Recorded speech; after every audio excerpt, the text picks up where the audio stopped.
Okay, in this video we're going to be doing Calc BC Problem Set number 13. The problems in a playlist are in the description below. Let's take a look. Number one, we want to find the interval of convergence of the power series from 1 to infinity, -1 to the n squared, quantity x plus 5 to the n plus 1 over quantity n plus 3 squared. Okay, so we're going to use a ratio test on this, which means we're doing the limit as n approaches infinity of the absolute value, the n plus first term. So that's -1 to the n plus 1. N plus 1 squared, x plus 5 to the n plus 2, because it's n plus 1, over n plus 4 squared, times, so that's the n plus first term, times the reciprocal of the nth term, so n plus 3 squared, -1 to the n. Don't really worry about those negative ones. The absolute value is just going to take care of them right away.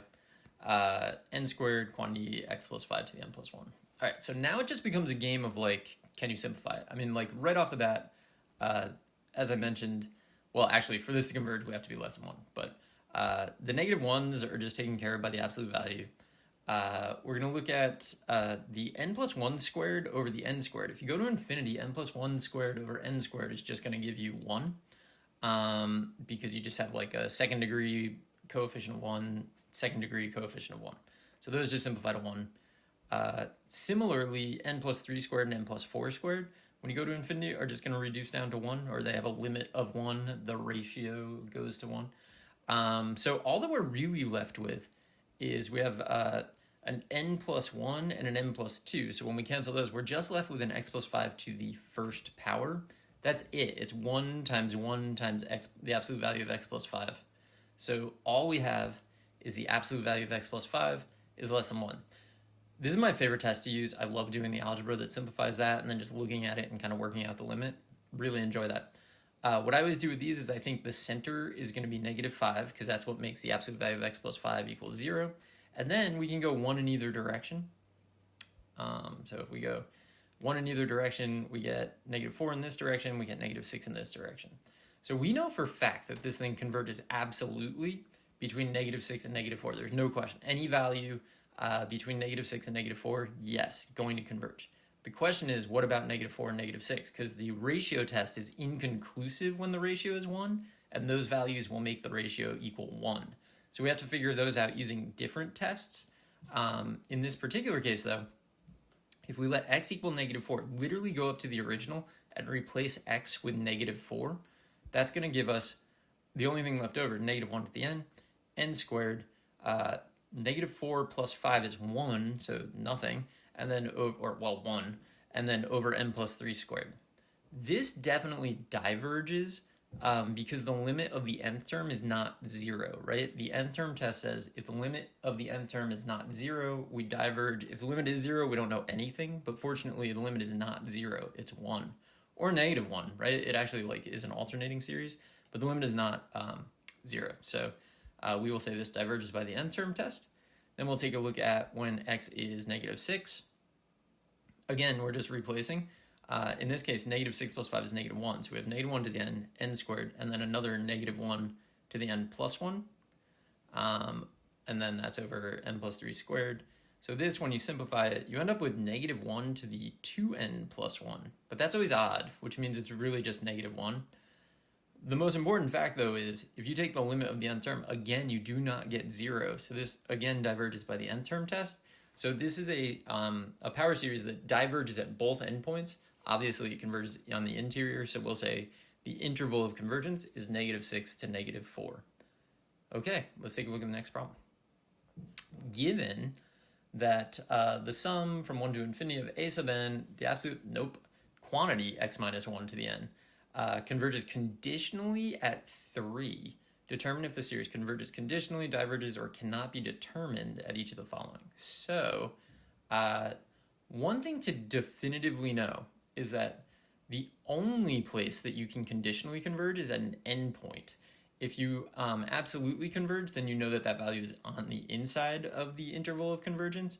If you diverge, then obviously you're not on the interval of convergence, but you could be an endpoint because you can diverge at an endpoint. But the only place you can conditionally converge is at an endpoint, which means 3 is one of the endpoints. So let's think about what our number line looks like. We know 1 is the center. We now know that 3, where we converge conditionally, but still converge, must be an endpoint. So we can go 2 in this direction, which means we can go 2 in the other direction, which means you can go to -1. We can use this to answer our questions, right? So at x equals 5, we can say for sure, well, actually, because I decided to do this here, we don't actually know what's happening at -1. Maybe it converges, maybe it diverges. You know, we've seen some examples where we converge, some examples where we diverge at endpoints. We don't know what's happening at -1, but we know that 5 is not between -1 and 3, so you definitely diverge because it's not on the interval of convergence, so definitely diverge. 0 is well within, and since x equals 0 is in the interval of convergence, we converge. Not only do you converge absolutely because you're on the interior. And then at -1, which is the last question, we've already addressed it. We don't actually know what's happening. It's an endpoint of the interval, so it could converge, it could diverge. It just cannot be determined with the information that we have.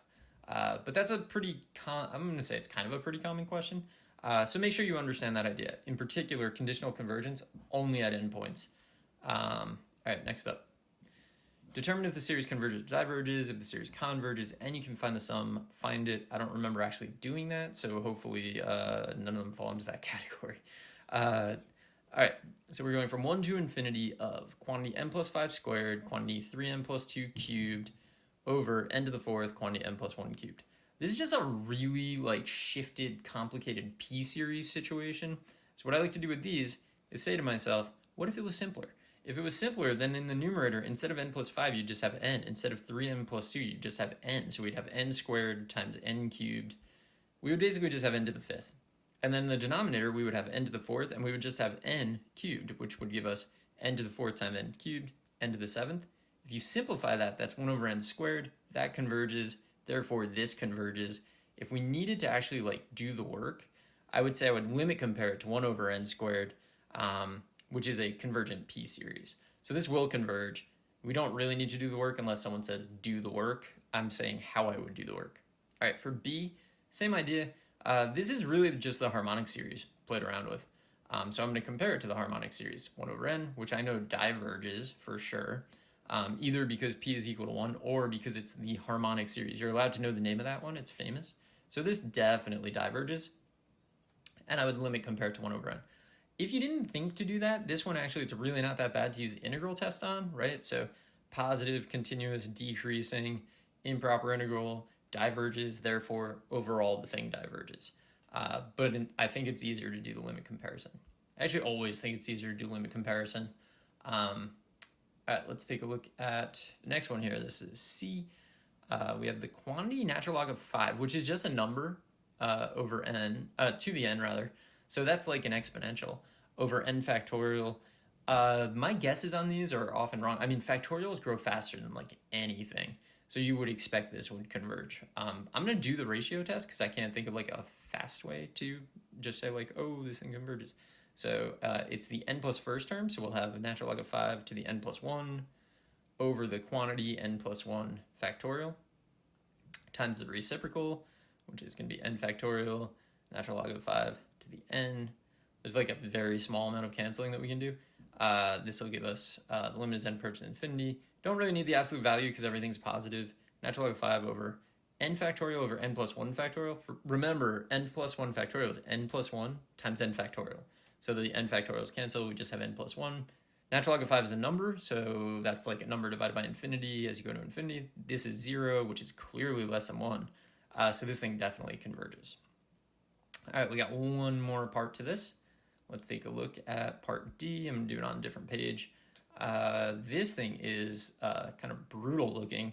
I'm going to just use the ratio test again. -1 to the n, 2 to the 2n over quantity 2n factorial. If I see factorials, I'm immediately thinking use the ratio test. Occasionally, instead of the ratio test, this one got me. This is actually, let's look at it in a second. So I'm going to use the ratio test. So n plus first, it'll be -1 to the n plus 1, 2 to the 2n plus 2, and then over 2n plus 2 factorial, because remember, it's 2 times n plus 1. So 2 times n plus 1, distribute the 2. And then the reciprocal, with the caveat, I know some of you have already jumped ahead and you're like, why didn't you note it? Yeah, this is cosine. This is just a cosine thing. When you look at the factorial in the denominator, you see the quantity 2n factorial, you should immediately think, is this cosine? This is cosine. We do the work here. So you're just going to have 2 squared, and then 2n plus 2, 2n plus 1. Then you have 2n factorial, which can cancel. And when you take this limit, you get 0, which is less than 1 for sure.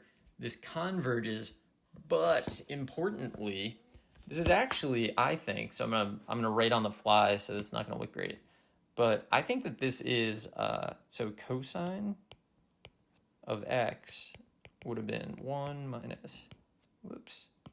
That's what happens when I write this way. I get like these little artifacts here from putting my hand on it. This is not the best software for that. X squared over 2 factorial, x to the 4th over 4 factorial, minus dot, dot, dot, right? But that's if you're starting at 0, right? This is when n equals 0. So instead, we've like subtracted off that. So I think that the answer to this thing is actually going to be the cosine of, what did we plug in? We plugged in 2, but we subtracted 1. I think that that's the actual answer to this. And I didn't read the full directions when I was doing the problem. We can find the sum of that one in particular. All right, so that's the entire problem set. I hope this was helpful, and good luck.